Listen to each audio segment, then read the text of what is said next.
Okay mga kabusabos, bababa naman ulit tayo at pupunta tayo doon sa pinagawang bahay ng aking mga sister. Nadinig ko na yata yan.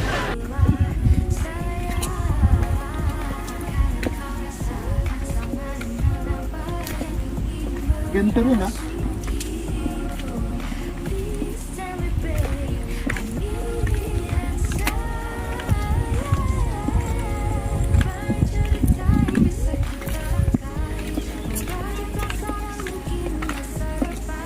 Kala ko, yung nakain ko ng buto kahapon. Eh buto, ngipin ko pala.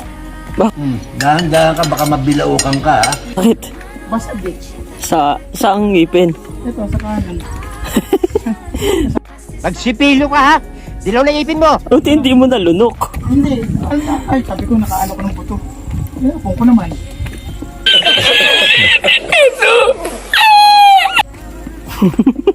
Ngipin, pet, ngipin.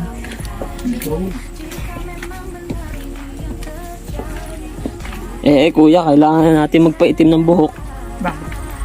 Ay, puting-puti na. Oo, hindi, puti na talaga yan. Talagang hindi na ako nagpakukulay ng itim. Okay, ayun na. Ayan o, makahiya. Makahiya ba yan? Gamot sa, ayan eh, pinapakuluan niya. Gamot sa makakapal ang muka. Wow naman! Wow! Wow! Ang makahiya. Sarap ng kain ko kanina. Masira ang diet. Nasaan tayo? Nandito tayo sa St. Ambrose Biodiversity Farm. Kaya pala tinawag to na mini tayak kasi yung tayak pala ay sa Rizal. So mas malaki ng konti siguro yon nung nakapunta yung ibang mga tao rito na galing doon, nabansagan nila ng mini tayak tong St. Ambrose. So kaya ito yung nagiging parang ano rito, tawag mini tayak. Medyo matarik na dito oh. Dito pala baka Dadaos-dos na, no? magdire-diretso yung golf cart talaga. Gunggong! Barinig kita sa mukha eh!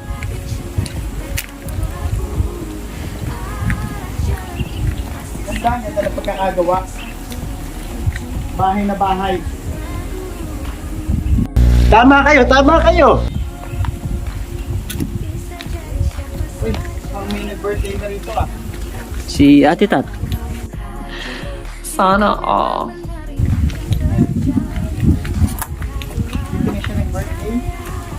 Maganda.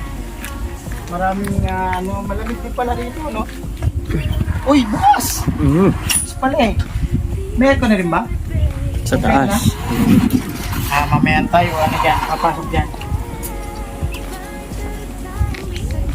Tayo. Maganda ang pagkakagawa. Pulido. Yan, may hugasan pa sa labas. Ayun ang maganda ron, no? Yung mga itlog ng lalagyan ng itlog na ano. Oh no! Para hindi kinig. Ha? Para hindi, sa loob lang yung ingay. Ganon. Hindi kinig sa labas. Ganon? Oo. Ayos Malakas. Uy, yung oh. Nakita mo? Yung drone natin isa, oh.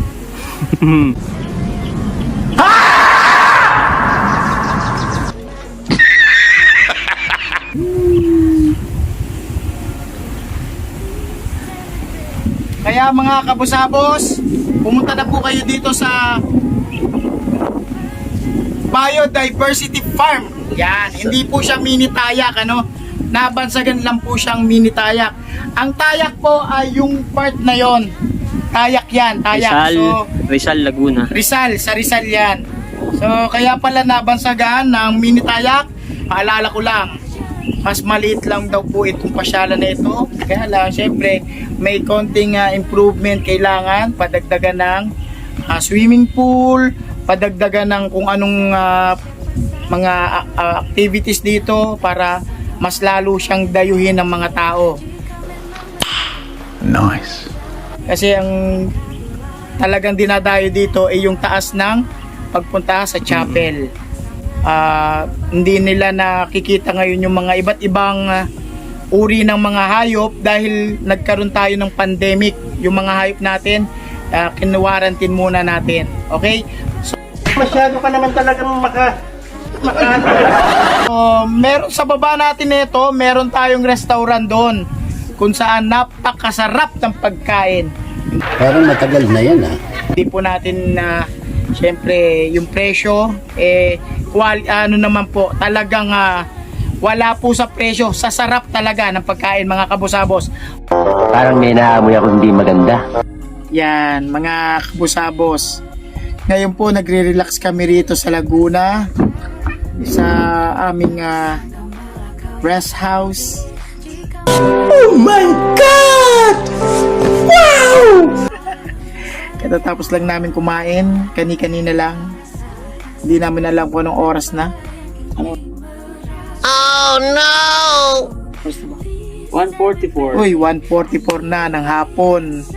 Siguro babalik kami ng Manila siguro mga 4 or 5 kasi papalipas kami ng init, masyado mainit. Kaya ngayon, dito muna kami, relax. Kung makakakita kami ng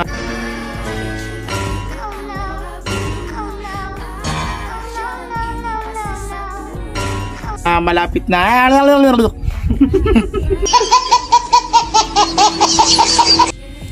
okay mga kabusabos, i-reveal na po natin kung ano ang laman ng drone case na ito. Wag.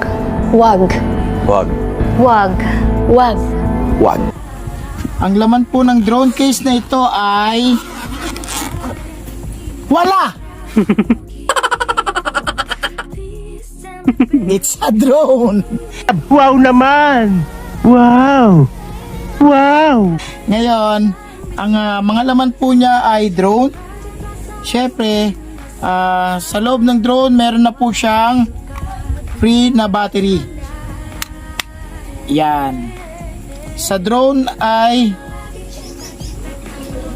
yun, ang isa pa ay ang kanyang magandang housing ng kanyang battery charger. Malalaman natin kung naka-charge ang mga battery. Lobat lahat. Ba't ganun? Gunggong! Lobat lahat. Okay. May laman yung isa lobat. Yan, may dalawang free na battery. Plus yung isa, tatlong battery. Pangatlo ay yung ating remote. Yan, may remote po siyang kasama. Dahil kung wala po siyang remote na kasama, hindi po siya lilipad. Yan, bago yan. Okay, meron na rin po siyang cord para sa drone. Mamaya po tetestingin natin yan. At syempre, nandito sa loob ng ating case ay ang mga manual. So, birang-bira na po natin basahin yan. Nadinig ko na yata yan. At syempre, ang manual ulit. Ang pinaka-importante, yung kung saan na ipapagawa ang drone, yung mga services. At sa loob na itong lalagyan na ito, ano pa pong mga laman, isa-isahin po natin. Dito natin lagay, baka magkandalaglag. Ayan, mga charger pala to. Charger ng drone. Ito charger ng yung sa battery. Ito yung sa drone. Sa battery. Ito yung sa battery, ito yung sa drone.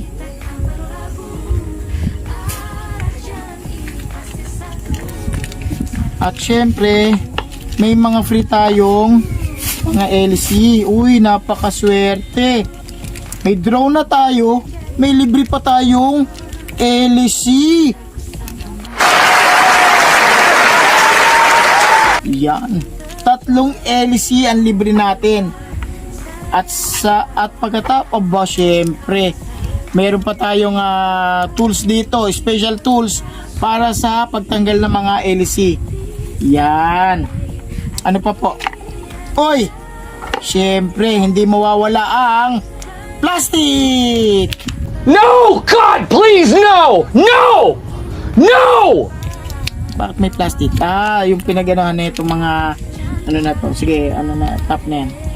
Kung ang cellphone mo ay Android, pwede sa Android, Android to Android. Pwede namang Android to iPhone. At yung huli ay Android sa Type-C na charge na saksakan. Yan po ang mga laman. Syempre, hindi syempre mawawala ang extrang joystick.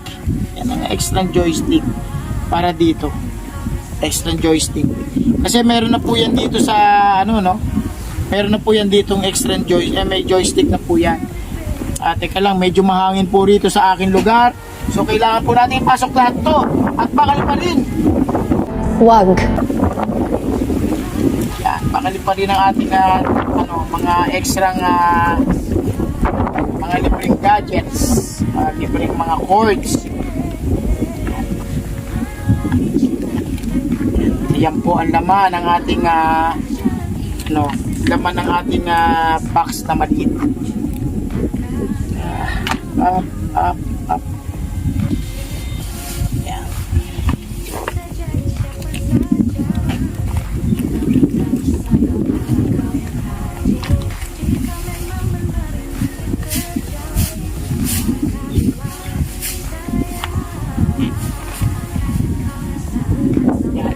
Binalik ko na po yung mga cord kasi hindi naman po gagamitin siya ngayon. Teka lang, baka nagkapalipalipit yan doon sa loob. Yan, hindi naman. Okay, ayos naman. Pabalik na po siya sa ating case dito at ito dito. Yan, syempre yung ating remote. Yan, dito po yan lalagay. Tapos syempre yung drone. Bago mo gamitin ang drone, tatanggalin po muna yan para kitang-kita ang camera. Okay mga kabusabos, sa susunod na vlog, siguro naman yung mga ibang gagamitin kong gadgets para sa aking pagbablog. Goodbye kabusabos.